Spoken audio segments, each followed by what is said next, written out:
Welcome back, crawlers, to another showcase video. Today's showcase is the popcorn shrimp farm.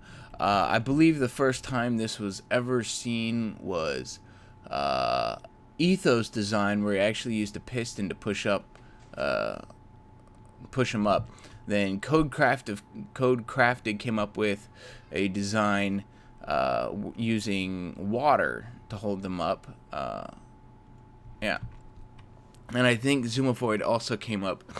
Sorry about my voice, guys. I've been sick. Don't feel too good. Then Zoomovoid came out with an idea. Well, I needed some specific ones that I needed. I needed one with a piston tape, and I wanted to make it my own. So I went ahead and did some designing. So I've got two versions here for you guys. The first one is this one, which is 5x5x8, and sits flush on a floor. And then there's this design, which is 5x7x8, and it sits on. It has like a little wall here, so you have to kind of have a wall back here. And it's one block deeper than that one, or 2 blocks deeper, one high, one deep. So first of all, obviously, the biggest difference between these two is this one's flush with the ground. This one is tileable. So you kind of have to compromise with which design that you want. But for those of you guys who don't know what a popcorn shrimp farm is, basically you have all of these sheep sitting in this little 1x1x2 block area. And when I hit this pressure plate, water is going to make them keep jumping up and down. So I pop that out of a dispenser, makes them keep coming down. Let me go ahead and grab some stuff here. I want to show you guys kind of how this works. Okay, so I'll grab no, I already got lapis. Grab some orange and some wheat. Alright, so it's super simple how this works, guys. If you want to breed them, you just hold down the right click with the wheat. Bam, a few seconds, they'll all get it. If you want to change their color, just same thing, right click, hold down. After a few, they'll all change colors, and I believe they're all orange now. I want to turn it, okay, here we go. We gotta shear them. Let's show the shearing. Shearing, same thing. It is such a rarity that you'll actually not be able to get all the wool. It really is. Let me see. You can I could check right here if I lost any. I lost none. So yeah, it's so rare to lose any. That's why I have this little pole here. Without that, you're gonna be kind of like far away. You're gonna be at it a bit of a distance, and so there's a higher chance of it falling down. But with this pole here, I could walk around it. You know what I mean? And I won't have any issues. Okay, so that's kind of the basic premise of how the popcorn sheep farm works. Now, the biggest notable difference to this design compared to other designs is my piston tape. I have a piston tape, and it's on a rotation every time a sheep eats the grass. It will then rotate the piston tape so there is a new fresh grass underneath them, so they could regrow their wool back faster. That's the important thing about this design and why there's so much redstone. Really quickly, I'm going to go over a few of the components used. One is that pressure plate. That pressure plate, all it does is trigger that. Let's see if I can click on it. I can't click on it, but it clicks that right there. A dispenser with water. Very important unit right there. Okay, so that's the first.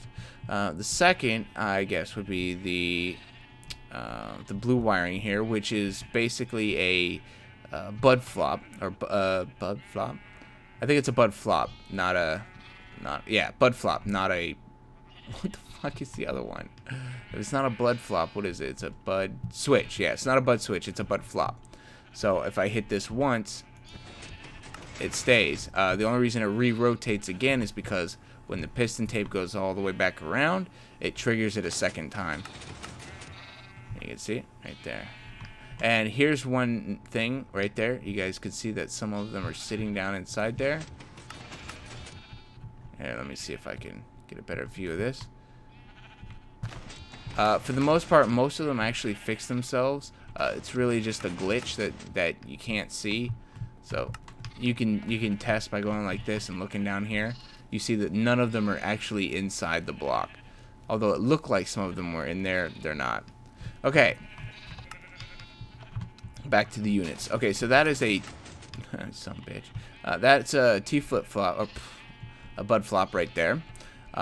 This is a monostable circuit right here, the pink wiring. This purple wiring is my double pulse coming out of this, coming out of my monostable. And what that does is that makes the water bucket come out, and then it puts it right, takes the water out and puts it right back in really quickly. The reason that is because when the piston tape is rotating, without water keeping them, holding them up, they'll fall right into the block. So that's very important. You need that. Yeah, it keeps them falling in the block. And then you have the gray stuff here, and the gray stuff is all for the piston tape. So basically it's just, you know, there's a piston right under there from one tape, it comes all the way around over to this one. So it's just a simple tape. This orange one right here is just transfer wire going to the starter. This is basically the starter. Okay, so that's your basics. Now, as I was mentioning before, these guys will, once in a great while, you'll get one stuck inside the block down there. And when that happens, if that happens, it's super simple. First of all, just make sure you breed a few. You step on that, and then the ones that are stuck underneath the block, just leave it like that for a little while. The ones that are stuck under the block, dead after like a minute. So that will kill those off, and they won't cause you any problems. Okay, so what do we got over here? Just a bunch of blue guys. Let's see, do we have any that got stuck over here? It doesn't look like it. Any over here? Nah, doesn't look like it. I could test them. Nope, none of them. Alright. Yeah, there. Okay. So, this design right here, guys, works on basically the same premise, except that it's just, I had to do rewiring so that, you know, we can run them side by side so that they're tileable. So without the way I set it, it wouldn't be tileable. I'm sure I can make it like a hell of a lot deeper and still make it tileable, but I have a fixed amount of space I need to use this for in a piston house, so this is how it's designed. So again, this one works same premise. It's just a button instead of pressure plate. The thing's right there, so you can still use a pressure plate if you wanted to right there. I just have a button set up, so it's the same thing. You just stand here, start shearing away, turn them off. They'll go to town on the grass, and then piston tape will rotate. Now, there's a lot of parts. Oh, my mouse went out crazy. There's a lot of crazy parts in here that you can't see. Like this. You notice that there's grass down there?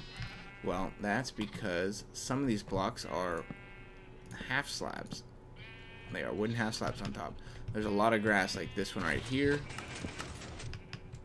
So there's a lot of grass all over the place, like this and this, just to make sure that the piston tape gets regenerated as fast as possible with dirt. So all this, or with grass, dirt, grass. So again, I did the same thing with this one. Put as much as where it's gonna need it. All right, guys. So that's pretty much it. If you guys want me to do a tutorial on these, please let me know, and also let me know if there's a specific one that you want a tutorial on, whether it be that one or this one, and for sure I'll get that done. Anyways, guys, as always, thanks for watching, keep crawling, and peace the fuck out.